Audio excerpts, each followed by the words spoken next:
सीतारामचंद्राभ्याम नमः। श्रीमद् वाल्मीकि रामायण बालकांड 40वां सर्ग। सगर पुत्रों के भावी विनाश की सूचना देकर ब्रह्मा जी का देवताओं को शांत करना, सगर के पुत्रों का पृथ्वी को खोदते हुए कपिल जी के पास पहुंचना और उनके रोष से जलकर भस्म होना। देवताओं की बात सुनकर भगवान ब्रह्मा जी ने कितने ही प्राणियों का अंत करने वाले सगर पुत्रों के बल से मोहित एवं भयभीत हुए उन देवताओं से इस प्रकार कहा। देवगण, यह सारी पृथ्वी जिन भगवान वासुदेव की वस्तु है तथा जिन भगवान लक्ष्मीपति की यह रानी है, वही सर्वशक्तिमान भगवान श्री हरि कपिल मुनि का रूप धारण करके निरंतर इस पृथ्वी को धारण करते हैं। उनकी कोपाग्नि से ये सारे राजकुमार जलकर भस्म हो जाएंगे। पृथ्वी का यह वेदन सनातन है, प्रत्येक कल्प में अवश्यंभावी है। श्रुतियों और स्मृतियों में आए हुए सागर आदि शब्दों से यह बात सुस्पष्ट ज्ञात होती है। इसी प्रकार दूरदर्शी पुरुषों ने सगर के पुत्रों का भावी विनाश भी देखा ही है। अतः इस विषय में शोक करना अनुचित है। ब्रह्मा जी का यह कथन सुनकर शत्रुओं का दमन करने वाले 33 देवता बड़े हर्ष में भरकर जैसे आए थे उसी तरह पुनः लौट गए। सगर पुत्रों के हाथ से जब पृथ्वी खोदी जा रही थी, उसी समय उनसे वज्रपात के समान बड़ा भयंकर शब्द होता था। इस तरह सारी पृथ्वी खोद कर तथा उसकी परिक्रमा करके वे सभी सगर पुत्र पिता के पास खाली हाथ लौट आए और बोले, पिताजी, हमने सारी पृथ्वी छान डाली। देवता, दानव, राक्षस, पिशाच और नाग आदि बड़े बड़े बलवान प्राणियों को मार डाला, फिर भी हमें न तो कहीं घोड़ा दिखाई दिया और न घोड़े का चुराने वाला ही आपका भला हो। अब हम क्या करें? इस विषय में आप ही कोई उपाय सोचिए। रघुनंदन, पुत्रों का यह वचन सुनकर राजाओं में श्रेष्ठ सगर ने उनसे कुपित होकर कहा, जाओ फिर से सारी पृथ्वी खोदो और इसे विदीर्ण करके घोड़े के चोर का पता लगाओ।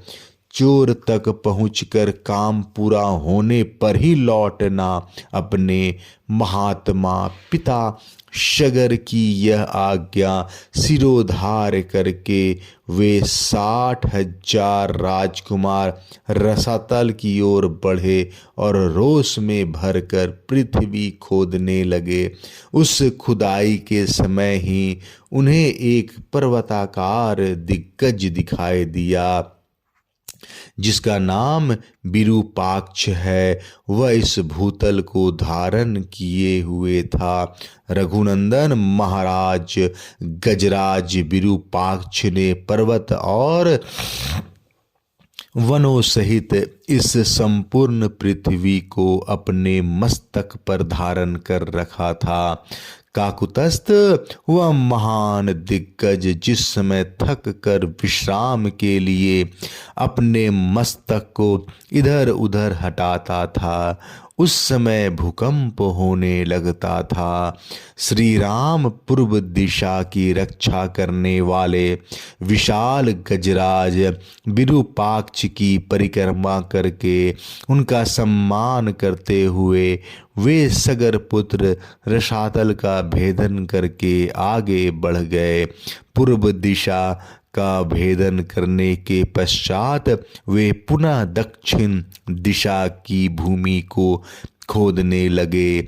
दक्षिण दिशा में भी उन्हें एक महान दिग्गज दिखाई दिया। उसका नाम था महापद्म। महान पर्वत के समान ऊंचा वह विशालकाय गजराज अपने मस्तक पर पृथ्वी को धारण करता था। उसे देखकर उन राजकुमारों को बड़ा विस्मय हुआ। महात्मा सगर के वे 60,000 पुत्र उस दिग्गज की परिक्रमा करके पश्चिम दिशा की भूमि का भेदन करने लगे। पश्चिम दिशा में भी उन महाबली सगर पुत्रों ने महान पर्वतकार दिग्गज सौमनस का दर्शन किया। उसकी भी परिक्रमा करके उसका कुशल समाचार पूछकर वे सभी राजकुमार भूमि खोदते हुए उत्तर दिशा में जा पहुँचे। रघुश्रेष्ठ उत्तर दिशा में उन्हें हिम के समान श्वेतभद्र नामक दिग्गज दिखाई दिया, जो अपने कल्याण में शरीर से इस पृथ्वी को धारण किए हुए था। उसका कुशल समाचार पूछकर राजा सगर के वे सभी 60,000 पुत्र उसकी परिक्रमा करने के पश्चात भूमि खोदने के काम में जुट गए। तदंतर सुविख्यात पूर्वोत्तर दिशा में जाकर उन सगर कुमारों ने एक साथ होकर रोषपूर्वक पृथ्वी को खोदना आरंभ किया। इस बार उन सभी महाबली एवं भयानक वेगशाली राजकुमारों ने वहां सनातन वासुदेव स्वरूप भगवान कपिल को देखा। राजा सगर के यज्ञ का वह घोड़ा भी भगवान कपिल के पास ही चर रहा था। रघुनंदन उसे देखकर उन सब को अनुपम हर्ष प्राप्त हुआ। भगवान कपिल को अपने यज्ञ में विघ्न डालने वाला जानकर उनकी आंखें क्रोध से लाल हो गई। उन्होंने अपने हाथों में खंती, हल और नाना प्रकार के वृक्ष एवं पत्थरों के टुकड़े ले रखे थे। वे अत्यंत रोष में भरकर उनकी ओर दौड़े और बोले, अरे खड़ा रह, तू ही हमारे यज्ञ के घोड़े को यहाँ चुरा लाया है। दुर्बुद्धे, अब हम आ गए, तू समझ ले, हम यमराज, हम महाराज सगर के पुत्र हैं। रघुनंदन उनकी बात सुनकर भगवान कपिल को बड़ा रोष हुआ और उस रोष के आवेश में ही उनके मुंह से एक हुंकार निकल पड़ा। श्री राम उस हुंकार के साथ ही उन अनंत प्रभावशाली महात्मा कपिल ने उन सभी सगर पुत्रों को जलाकर राख कर डाला। 40वां सर्ग समाप्त। जय श्री राम।